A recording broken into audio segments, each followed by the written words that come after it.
So, taking a look at the Dow Jones, starting on the weekly. So, as far as the weekly time frame is concerned, I don't have a clear bias. Obviously, it looks bullish. I believe it's bullish for sure. But as far as moves that I would take or trades that I would take a Monday, Tuesday, Wednesday, Thursday, I don't see a clear bias. The greater move could definitely happen to the upside. We have traded, retested this fair value gap here. We traded back down into that gap or near that gap. So actually, we could actually go to the downside, but also we have a swing low here, and it could trade to the upside.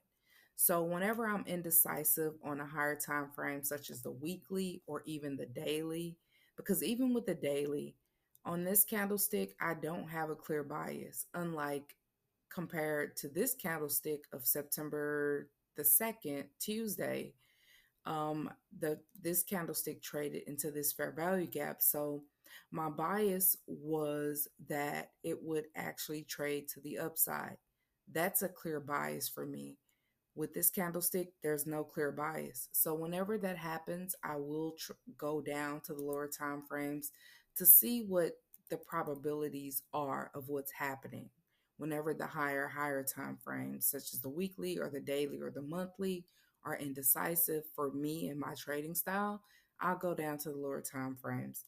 So here we are on the 4 hour time frame. And as we can see, I trade ICT concepts, but good old support and resistance does come in handy. I started out trading that style, and if you know support and resistance, that comes in handy when you are trading. All styles of trading work. It's just how you implement it into the market.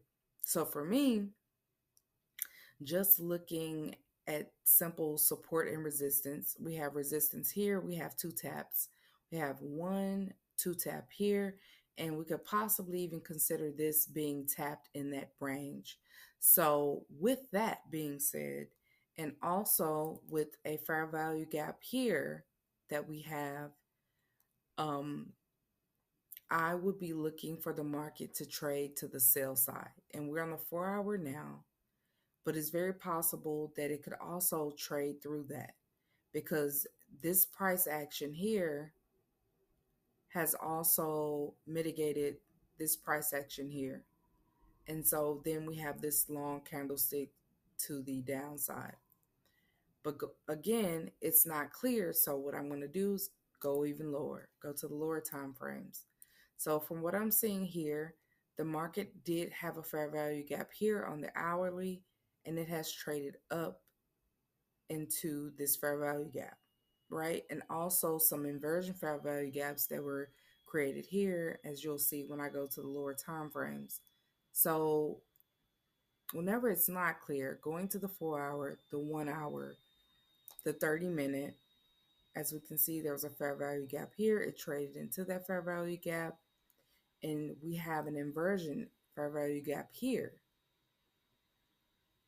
So also, I would be looking to take a sell from this 30-minute inversion fair value gap because the higher time frames, even with the hourly and the 4 hour, it's a little unclear. But with the 30-minute, as far as my trading style, I see my setup on the 30-minute and going to that using the higher time frame just based on what I've studied and what I know, which is something that's going to be very important in your trading because no matter how many people you watch, your back testing, your own skin in the game is going to make you a better trader, right? So going down even further to the 15-minute, again, we have these two fair value gaps here. The market has traded up into this fair value gap and it's going to the downside. And it is currently Asian session. It's around 10:22 my time. Um, as far as the market timing is concerned, it's 9:22 my time, but it's 10:22 market time. and the market is actually trading down in Asian session.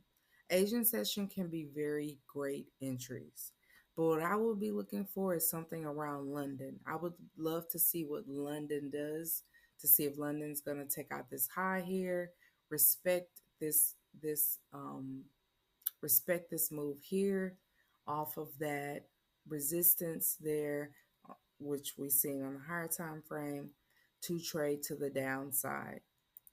So for the week, overall for the week, it could definitely be either way. Honestly, I see it either way. But if I had to choose, and I'm a seller, I think I'm a better seller than a buyer.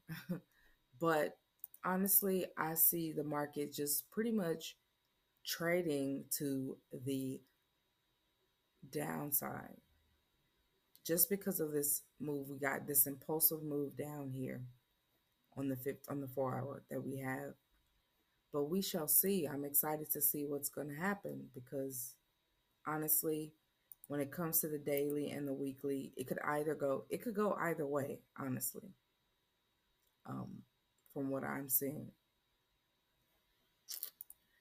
But we will look and see what the market gives us.